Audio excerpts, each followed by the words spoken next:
మిగతా చిన్న చిన్న పార్టీలు మరీ మార్జినలైజ్ అయిపోయినాయి. ఇప్పుడు ఐఎన్ఎల్డి కానివ్వండి, జేజేపీ కానివ్వండి, జననాయక్ జనతా పార్టీ కానివ్వండి, సమాజ్వాదీ పార్టీ, ఆప్ కూడా ఏది కాంగ్రెస్తో పొత్తులో కొన్ని స్థానాలు ఇస్తామంటే కాదు, నథింగ్ డూయింగ్, మేము మొత్తం కంటెస్ట్ చేస్తామని 90-88 కంటెస్ట్ చేసిన ఆప్ కూడా మేము ఎగ్జిట్ పోల్ చేసినప్పుడు కానీ అంతకుముందు ట్రాకర్ పోల్ చేసినప్పుడు కానీ వాళ్ళకి 1% ఓట్ షేర్ మాత్రమే కనిపిస్తుంది. 1% స్ప్రెడ్ ఓవర్ ఎంటైర్ స్టేట్ అన్నప్పుడు వాళ్ళకు ఖచ్చితంగా పలానా చోట గెలుస్తారు అన్న పరిస్థితి లేదు. అట్లా చిన్న పార్టీలు మార్జినలైజ్ అయిన తర్వాత పోటీ ముఖాముఖిగా మారింది. ఇప్పుడు ఇనీషియల్ ట్రెండ్స్లో మనకు సమానంగా కనిపిస్తున్నాయి సంఖ్య. కానీ రాను రాను రాను వ్యత్యాసం ఏమన్నా ఉంటే ప్రజాభిప్రాయం ఎట్లా జరిగింది, సర్వేలన్నీ కూడా అగ్రిగేట్ తీసుకున్నా కూడా 45 మినిమం 45-46 ఏది మ్యాజిక్ నంబర్ నుంచి మొదలు పెడితే అప్వార్డ్ ఇచ్చినారు కాంగ్రెస్కి. మరి ఎట్లయితుందో చూడాలి, వేచి చూడాలి. కానీ ముఖాముఖి పోటీ కావడం వల్ల ఒక అడ్వాంటేజ్ కాంగ్రెస్కి ఏం కనిపిస్తుంది అంటే 2019 ఎలక్షన్స్ నుంచి కూడా మీరు 2014లో చూసుకుంటే 47 స్థానాలు వచ్చినాయి బీజేపీకి. అది బిగ్ నంబర్ వాళ్ళకి, ఎందుకంటే 1987లో ఎప్పుడో 16 సీట్లే పెద్ద సంఖ్య. అట్లాంటిది మన అవుట్ ఆఫ్ 90 వాళ్ళకి ఒక 47 స్థానాలతోటి అబ్జల్యూట్ మెజారిటీ ఎప్పుడు వచ్చింది, 2014లో ఫస్ట్ టైం వచ్చింది. 19కి వచ్చేసరికి అది తగ్గి 40 సీట్లు వచ్చినాయి. వాళ్ళు గవర్నమెంట్ని జేజేపీ సపోర్ట్ తోటి 10 స్థానాలు ఉంటే వాళ్ళ సపోర్ట్ తోటి ఫామ్ చేసినారు. మొన్న 2024 ఎన్నికలకు వచ్చేసరికి అప్పటి వరకు 14లోను 19లోను 10 స్థానాలు ఉన్న మొత్తం స్థానాలు గెలుస్తూ వచ్చిన లోక్సభ ఫలితాలు 2024 వచ్చేసరికి సగానికి తగ్గినారు. తర్వాత మేము ట్రాకర్ పోల్ చేసినప్పుడు అది 2% ఓట్ వేరియేషన్కి వచ్చింది. పీపుల్స్ పల్స్ తరఫున మేము ట్రాకర్ పోల్ చేసినప్పుడు ఇప్పుడు ఒక 6-7% వ్యత్యాసం కనిపిస్తుంది. కనుక కాంగ్రెస్ స్కోర్ చేసే ఆస్కారం ఉంటుంది. వాళ్ళు అంత జూబిలియంట్ ఉన్నారంటే వాళ్ళ విశ్వాసం పొలిటికల్ పార్టీకి, ఇందాక శ్రీనివాస్ గారు చెప్పినట్టు పొలిటికల్గా వాళ్ళు అట్లా పనిచేస్తారు కనుక వాళ్ళకు ఒక లీలగా వాళ్ళకే అడ్వాంటేజ్ ఉన్నట్టు ఒక దృశ్యం కనబడుతుంది. కానీ మాకు అట్లా కనిపించింది అంటే అంత గొప్పగా ఏం రాకపోవచ్చు, బిట్వీన్ 55-60 ఆ రేంజ్లో కాంగ్రెస్కి వస్తాయేమో అని మాకు అనిపించింది. హర్యానా ఓకే. శ్రీనివాస్ గారు, ఇక్కడ హర్యానా విషయం మనకు తీసుకుంటే ఇక్కడ కిసాన్ కావచ్చు, జవాన్ కావచ్చు, అగ్నివీర్ పథకానికి సంబంధించి కొన్ని ఇష్యూస్ అక్కడ ఎరైజ్ అయ్యాయి. దానికి ఏం చెప్తారు? రైతు సమస్య అన్నది ఆ చట్టాల మీరు సుమతి గారు అడిగేది లాస్ ఫామ్ లాస్ గురించా? కాదు, ఓవరాల్ కాన్సెప్ట్ అక్కడ ఆందోళన చేశారు, కిసాన్ కి సంబంధించి అక్కడ ఆందోళనలు జరిగాయి. అదే రైతు పక్షపాతిగా ఉన్నటువంటి మా సర్కారు చాలా మంచి ఉద్దేశంతో మొన్నటి ఒక ఫార్ములాస్ ఇంట్రడ్యూస్ చేయడం జరిగింది. వారి యొక్క Punjab, Haryana, western part of UP యొక్క కొద్దిమంది రైతులు కొందరి వల్ల మిస్గైడ్ కాబడి ఈ యొక్క ఉద్యమానికి ఊతమిచ్చి దాన్ని విధి లేక తప్పనిసరి పరిస్థితిలో కళ్ళకు మరి కన్నీరు కారుస్తూ మనసులో నేను క్షమాపణ కోరుకుంటున్నా, నేను కన్విన్స్ చేయలేకపోయాను, మంచి ఉద్దేశంతో తీసినటువంటి చట్టాల గురించి చెప్తూ విత్డ్రా చేసుకోవడం జరిగింది. అంత మాత్రం ఆ చట్టాలను తక్కువని కాదు, బీజేపీ ఈనాడు కూడా చాలా బలంగా నమ్ముతున్నాం మేము. ఆ చట్టాలు ఇవాళ చాలా మంది నాన్ బీజేపీ ఇంటెలెక్చువల్స్ మాట్లాడుతూ ఉన్నారు. రైతాంగం యొక్క సమస్యల అవగాహన ఉన్నదందరూ కూడా మంచి చట్టాలని చెప్పి, భయపడాల్సింది కాదని చెప్పేసి. దాని తర్వాత ఆ ఉద్యమం అప్పుడు చూస్తే మనం ఫైనల్గా ఖలిస్తాన్ యొక్క ఉద్యమకారులు ఏ రకంగా కెనడాలో ఉండి ఇక్కడ నడిపించినారో మనకు అర్థమైంది. డబ్బులు ఏ రకంగా పంపింగ్ చేసినారో, ఏ రకంగా ఆ యొక్క పైన ఎక్కి జెండా మార్చే ప్రయత్నం చేసినారో మనం చూస్తాం. మనం అంత మాత్రం తప్పు చేసినట్టు కాదు, మేము ఓడిపోయినట్టు కాదు. ఆ విషయంలో 22-23 పంటల మీద దేశవ్యాప్తంగా ఎంఎస్పీ స్ట్రైట్ అవే ట్రిపుల్ వర్క్ పెంచేసి సపోర్ట్ గా నిలబడ్డ సర్కార్ బీజేపీ సర్కార్ రైతుల పక్షపాతిగా ఎక్కడ తప్పు చేయలేదు. వీళ్ళు పెరిగి మీరు చూడండి, రైతులు అక్కడ ఆల్రెడీ డెవలప్డ్ రైతులు అందరు కూడా ఎక్కడ మీరు ప్లేస్ చేయడంలో ఇబ్బంది కలిగింది అంటే ఎక్కడ మీరు రీచ్ కాలేకపోయారు, మీ టార్గెట్ రీచ్ కాలేకపోయింది అక్కడ? 10 years కంటిన్యూస్ గా మేము ఉన్నాం పవర్ లో, దాంట్లో ఏం సందేహం లేదు. గొప్ప అక్కడ కొద్దిగా ఆ యొక్క రైతాంగ వర్గంలోని కొన్ని పక్షాలు కావచ్చు, లేకుంటే జాట్ పాలిటిక్స్ కారణంగా కావచ్చు, ఆ కమ్యూనిటీ చాలా బలమైనటువంటి ఒక కమ్యూనిటీ. కాంగ్రెస్ పార్టీ హోల్డ్ చేసుకున్నది. ఆ యొక్క మాజీ సీఎం గారి యొక్క నాయకత్వంలో అక్కడ జాట్ నాయకులందరినీ కూడా, జాట్ వ్యక్తులందరూ కూడా క్యాండిడేట్గా నిలబెట్టడం, టోటల్ గా కులం పేరు బలంతోనే అక్కడ పాలిటిక్స్ చేసే ప్రయత్నం చేసింది. అందులో సక్సీడ్ అయినట్టు కూడా మేము భావిస్తా ఉన్నాం సుమతి గారు. Okay. ఇది నేను అనుకోవడం అంటే మనోహర్ లాల్ ఖట్టర్ గారు ఎంత మంచిగా పనిచేసేటప్పటికి కూడాను డైనమిజం అగ్రెసివ్నెస్ చూపించలేకపోయినారు. వారు చాలా మంచితనం, అతి మంచితనం కూడా ప్రజలకు నచ్చదు. కొన్ని డ్రామాలు కావాలి, ఓకే. కొన్ని ఆ కలివలి మాటలు కావాలి సుమతి గారు. సో డ్రామా చేయడంలో మీరు ఫెయిల్ అయ్యారు అక్కడ. ఏమండి, డ్రామా చేయడంలో ఫెయిల్ అయ్యారు, రియాలిటీని తీసుకెళ్ళలేకపోయారు. Yes exactly. సో ఈ షైనీ గారు చాలా యంగ్, డైనమిక్, అగ్రెసివ్ గా ఉంటారు. మాటలతో కావచ్చు, మూవ్మెంట్ తోని కావచ్చు.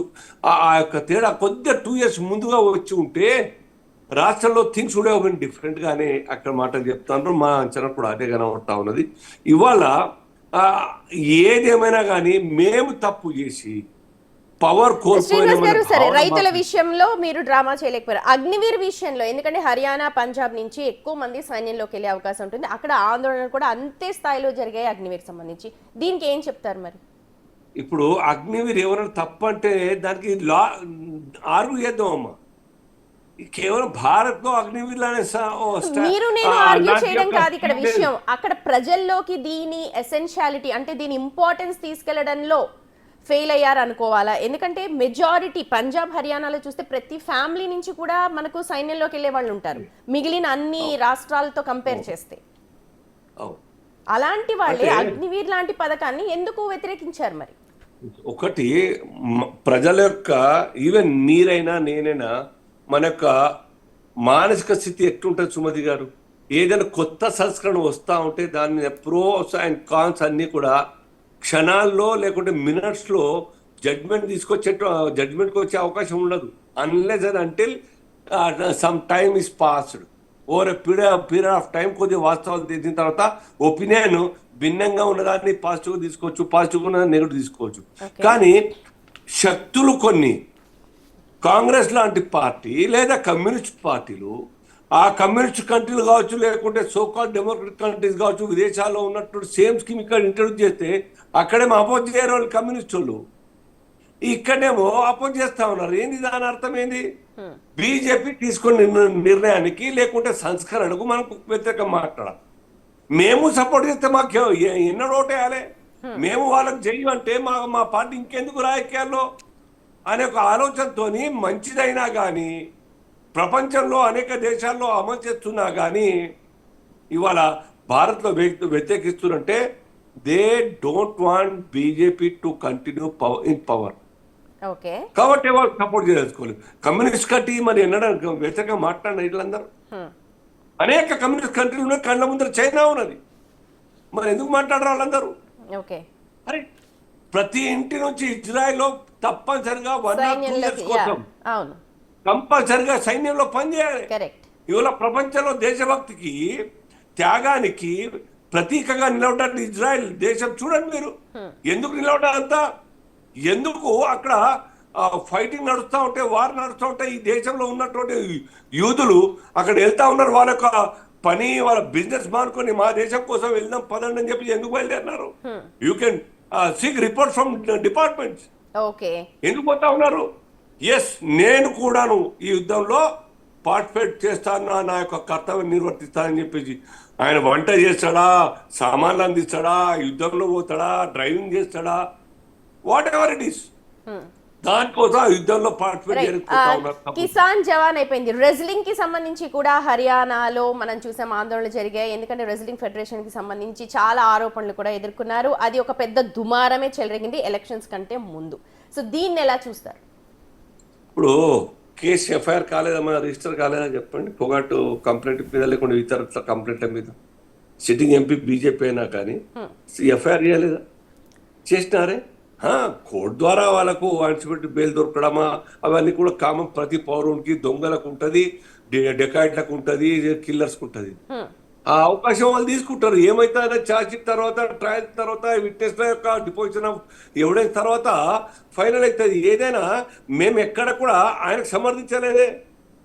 కానీ ఆయనని తప్పించి మళ్ళీ ఆ స్థానంలో బ్రిజ్ భూషణ్ బంధువునే నియమించారు అన్నది కూడా ఒక ఆరోపణ. ఆ రంగంలో ఉన్న వాళ్ళకు ప్రభుత్వం నియమిస్తుంది. అన్ని ఆలోచించి ఆ కమిటీ ఆ కౌన్సిల్ ఉంటుంది, కౌన్సిల్ తో చర్చించి చేస్తారు. దాంట్లో ఇన్ వాట్ వే వాళ్ళు ఎందుకు పని కావాలో ఆ ప్లేస్ లో ఉన్నటువంటి ఒక క్వాలిఫైడ్ పర్సన్ ఉన్నట్టయితే ఆయన అదృష్టమో దురదృష్టమో ఆయన బంధువు అయినంత మాత్రాన ఆ క్వాలిఫైడ్ పర్సన్ పక్క పెట్టడం న్యాయమా చెప్పండి. కానీ అది కూడా అది నెగటివ్ కాదు, ఆయన ఎఫెక్ట్ కులం వాడు చూపించలేదంటారా? పెట్టిర్రు, ఆయన బంధువు వాడు పెట్టిర్రు అని చెప్పడం అర్థం లేదు.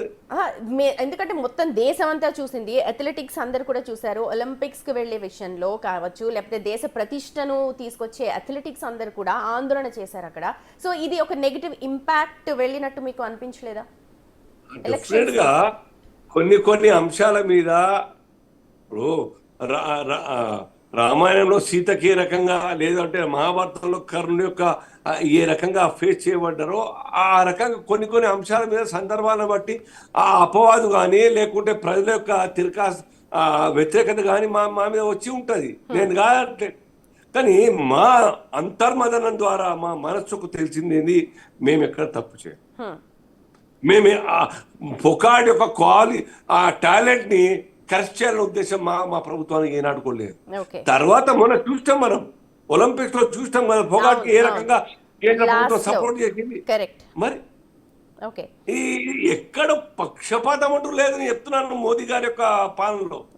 ఆ ఆలోచన మాలాంటి కార్యకర్తలకు రాకుంటే మోదీ గారికి ఎట్లా వస్తుందని చెప్పండి. మాకే అటువంటి ఒక ఆలోచన కలుగుతలేదే. అరే మోదీ గారు అనవసరంగా వాళ్ళు చేస్తూ మాకెందుకు. అయితే ఈసారి హ్యాట్రిక్ సాధిస్తుందని అంటారు. నాకైతే విశ్వాసం ఉన్నది, ఏదైనా ప్రజా యొక్క నిర్ణయాన్ని మేము శిరసాగిస్తాం. ఇవాళ మేము మంచి చేసినాం రాష్ట్ర డెవలప్మెంట్ కోసం. నేను ఒకటే సింపుల్ చెప్పాను, 64 lakhs 68,000 crores ఎక్కడ, 245,000 crores ఎక్కడ. ఇది తేడా కనబడదా? సేమ్ సిమిలర్ భారత్ యొక్క ఎకనామీ చూడండి మీరు. 10 ఏళ్ల కింద మన్మోహన్ సింగ్ గారి యొక్క పదవి లాస్ట్ బడ్జెట్ ప్రజెంటేషన్ అప్పుడు it was hardly subject to correction. Dilip గారు కరెక్ట్ చేయాలి తప్పుంటే 16,25,000 కోట్ల 15,000 కోట్ల యొక్క బడ్జెట్ 13లో 14 ఫిబ్రవరిలో. ఇవాళ చూడండి 48-49 lakhs crores. ఎంత ఎకానమీ ఎంత పెరిగి ఉంటుంది చెప్పండి. ఊరికే వస్తుందా? 5th ప్లేస్కు 6th ప్లేస్ ఊరికే వస్తుందా? 3rd ఊరికే టార్గెట్ పెడతాం మేము, బలియ శక్తిగా ఎదుగుతాము, ఆర్థిక శక్తి అని చెప్పేసి.